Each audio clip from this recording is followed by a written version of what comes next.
Nesta segunda-feira, 18 de agosto, Dia Mundial da Libertação Humana, ou seja, Dia da Liberdade. E aí eu fico pensando, a gente verificando a história, como são semelhantes os extremos. Golbery dizia que os dois extremos estão mais próximos entre si que ambos em relação ao centro, falando de uma ferradura, é como se fosse uma ferradura. Nazismo e comunismo. Nos dois, um ponto em comum: o Estado sobre a nação. O Estado ser mais importante que a nação, que é o inverso. A nação é mais importante que o Estado. A nação que eu digo é o povo.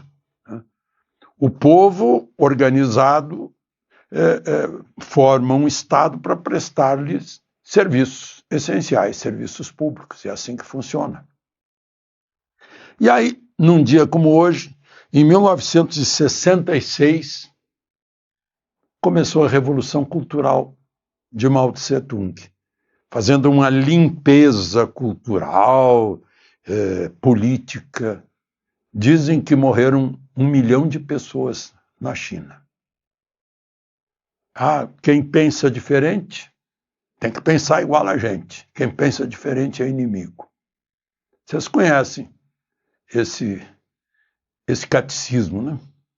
Em 1936, o poeta, eu ia me chamar o nome dele, mas depois decidiram por Alexandre, Federico. Seria Federico mesmo, porque ele é Garcia como eu. O pai dele era Garcia, a mãe Lorca. Foi fuzilado perto de Granada pelas tropas franquistas. São extremos. Um poeta fuzilado como inimigo do Estado, porque pensava diferente. Grande poeta, aliás.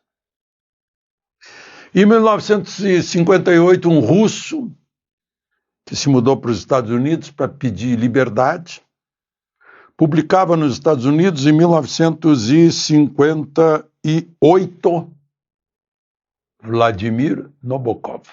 Vocês já sabem que é Lolita, a história da Dolores. Dolores é um nome espanhol, o apelido é Loli. Lolita é uma Doloresinha, né? Um homem, a história conta a história de um homem de meia idade que se apaixona por uma menina de 12 anos. Como isso está atual aqui no Brasil também. Essa questão de proteção às crianças. O sujeito era completamente...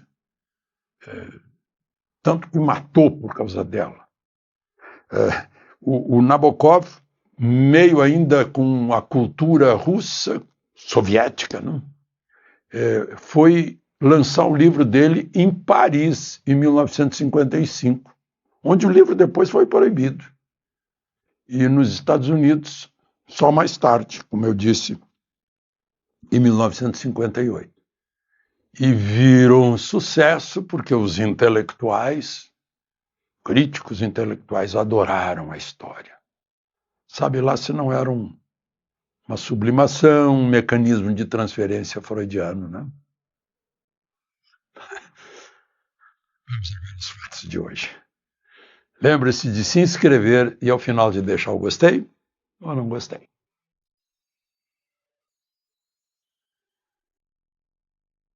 Bom, minha gente, vamos falar do Pará, para onde está prevista a grande COP30. Problemas sérios por lá. Estão gastando uma fortuna para alugar navios para servirem de hotéis. Enquanto isso, no estado do Pará, todo, extrema pobreza. Eu pego, por exemplo, um amigo em Jacareacanga. Vamos usar Jacareacanga, que é um lugar conhecido por todo brasileiro que sabe o mínimo da história contemporânea, né? Lá teve um levante da Força Aérea Brasileira para impedir a posse de Juscelino, Jacareacanga e Aragarças. Pois em Jacareacanga tem relatório lá. Doenças tropicais, e falta de posto de saúde, falta de médico. analfabetismo, e falta de professor e falta de escola, pobreza generalizada, falta de esgoto sanitário, falta de tratamento de água. E no estado em que vão fazer apelos hipócritas sobre energia limpa, ali do lado tem a hidrelétrica meu nome mesmo da hidrelétrica, é o nome do rio, está lá nessa hidrelétrica, Telespires, mas para ali do lado é preciso de uma usina térmica a diesel, poluindo a atmosfera. É isso que a gente tem. E quanto aos navios, eu leio nos jornais que eles só vão poder fundear a 2 quilômetros do cais. E como vocês sabem, os que já viajaram de navio, embarque e desembarque de navio e depois em lanchas para chegar até o cais, demora horas.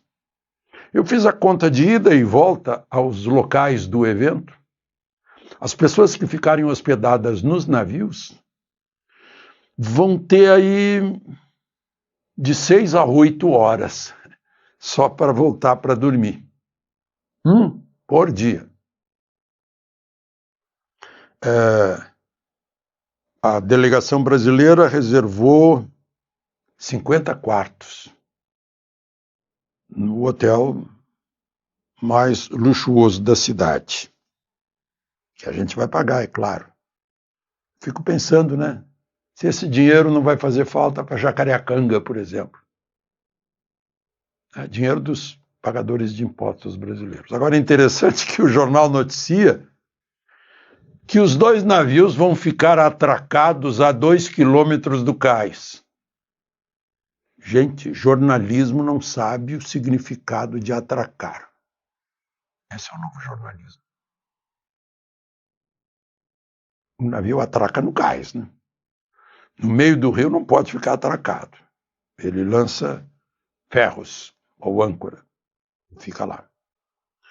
Por falta de calado, né? Bom, é o mesmo jornalismo que eu li em vários jornais, que Lula estava semeando pé de uva. Uma que não pode semear porque era uma uva que não tem semente. Né?